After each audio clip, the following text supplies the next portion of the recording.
இன்று நான் வெறும் பெயர் மாற்றத்தோடு ஏற்றுக்கொண்டால் 10 ஆண்டு காலமோ 20 ஆண்டு காலம் 30 ஆண்டு காலம் கழித்து இந்த போராட்டத்தை 30 ஆண்டு காலம் முன்னெடுத்த டாக்டர் கிருஷ்ணசாமி அவர்கள் ஏன் இந்த தவறை செய்தார் என்று கேட்கக்கூடிய நிலைமை வரும். எனவே ஒரு காலத்திலும் நான் பட்டியல் மாற்றம் இல்லாத பெயர் மாற்றத்தை ஏற்றுக்கொள்ள மாட்டேன் என்பதை இந்த நேரத்தில் பிரகடனமாக அறிவிக்கிறேன். இதுதான் வரக்கூடிய சட்டமன்ற தேர்தலை பிரதிபலிக்க வேண்டும். மோடி அறிவித்து விட்டார் என்பதற்காக ஏற்றுக்கொள்ள இயலாது.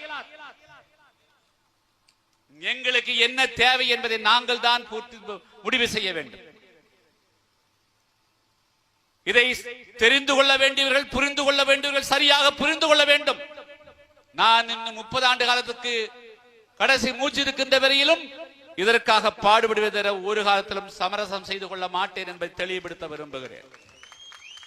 இதையே நம்முடைய இங்கே வந்திருக்கக்கூடியவர்கள் வராமல் முகநூலிலும் யூடியூபிலும் பார்த்து கொண்டக்கூடியவர்களுக்கும் நான் சொல்லிக்கொள்ள விரும்புவது, இன்று இல்லை எல்லாம் என்றும் இல்லை.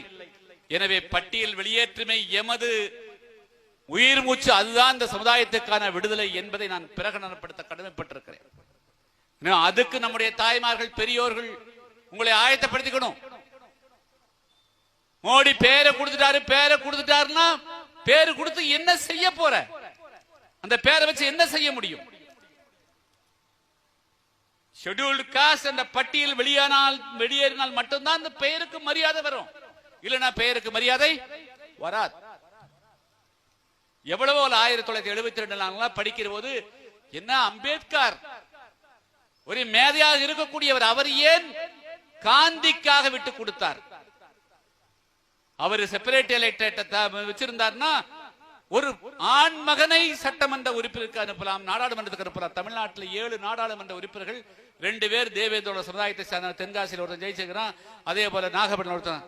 என்றாவது இந்த 2 பேரும் நாடாளுமன்றத்தில் பேசுறது பார்த்திருக்கிறீங்களா? சரி, இடைத்தேர்தலில் நீங்க இங்க ஒருத்தருக்கு ஓட்டு போட்டு அனுப்புனீங்களே, அந்த சட்டமன்ற உறுப்பினர் பேசினாங்க முடியாதா? பேசிக்கிறாங்க. அதனால அடிமைகளை தேர்ந்தெடுப்பதற்காக அல்ல நாம் பிறந்திருக்கிறோம். உங்களுக்கு சுதந்திரம் வேணும்னா சுதந்திரத்தை பற்றி புரிந்து கொண்டவன் தான் வெற்றி பெற வேண்டும். உங்களுக்கு முன்னேற்றம் வேண்டும் என்று சொன்னால் முன்னேற்றத்தை பற்றி தெரிந்து கொண்டவர்கள் தான் வெற்றி பெற வேண்டும்.